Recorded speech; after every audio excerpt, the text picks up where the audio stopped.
Welcome to part 5 and the final installment of my Draping custom dress series. Today we're going to be working on our final garment, so let's get started.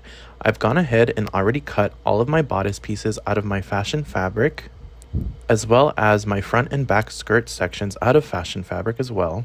My bodice is going to be lined, so I went ahead and cut a set of bodice lining pieces, but only the bodice is going to be lined for my particular design. You want to go ahead and gather any other notions that you may need. I've gone ahead and already began assembling my bodice. I've gone ahead and stitched the seams on my fashion fabric and on my lining, and I'm going to go ahead and begin pinning the necklines together on my lining and on my fashion fabric.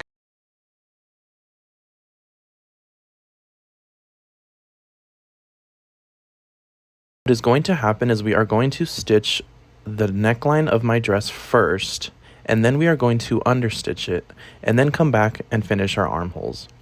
As you can see here, I am just making sure that my shoulder seams are matching and that all of my edges are nice and even, and I'm going to again stitch from one end of the neckline to the other, and I'm going to understitch it completely. So as you can see here, I've gone ahead and done this already.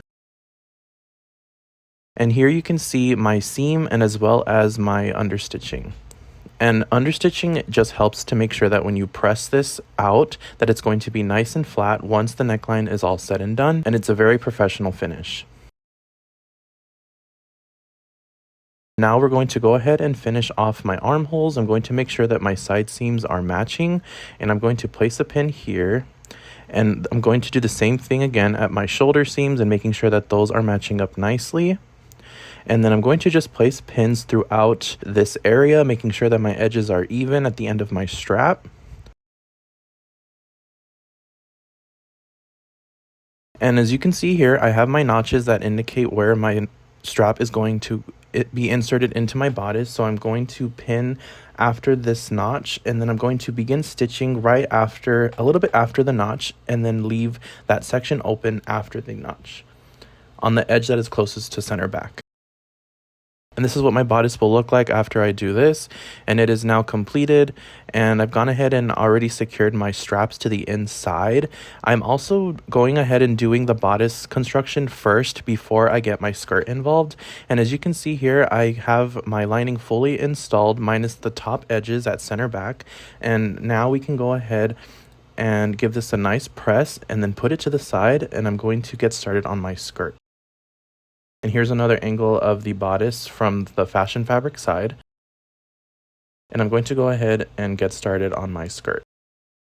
I'm going to take my front and back skirt sections and I'm going to pin them together and stitch the seams, and then I'm going to go ahead and sew them to my bodice. And as you can see here, I've gone ahead and sewn my skirt to the bodice and went ahead and inserted my zipper.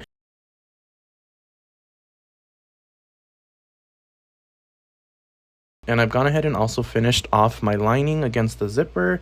And if you need to see that again, you can go back to the prototyping section. And as you can see here, I've pressed my seams up towards the bodice prior to stitching my zipper. And my lining is going to finish this off very nicely. And I'm going to hand stitch this all the way around later on.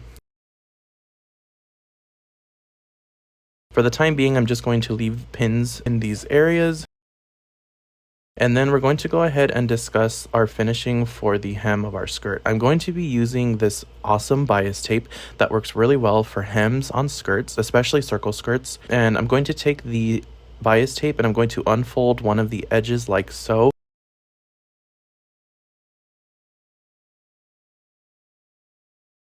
I'm going to place it right sides together on my skirt, and I'm going to stitch it all the way around the skirt edge and making sure that I join it at the side seam. Once you are finished, this is what it'll look like on the inside, and as you can see, I stitched it all the way around, understitched, and then went ahead and gave it a good top stitch all the way around the skirt, and it makes for a really nice, clean, professional finish. Once you have completed your hem, this is what we have now. You want to go ahead and take this opportunity to do any last minute hand finishing that needs to be done, such as a hook and eye at the top of a zipper, or if you're like me and you stitch the zipper high enough at the top, you won't need a hook and eye. And now I have my final dress design. Remember, your design may vary from mine, so the construction will vary. You can also decide to add a full lining to your dress if you wish, but with that being said, that completes my final dress. Thank you so much for watching, and see you next time.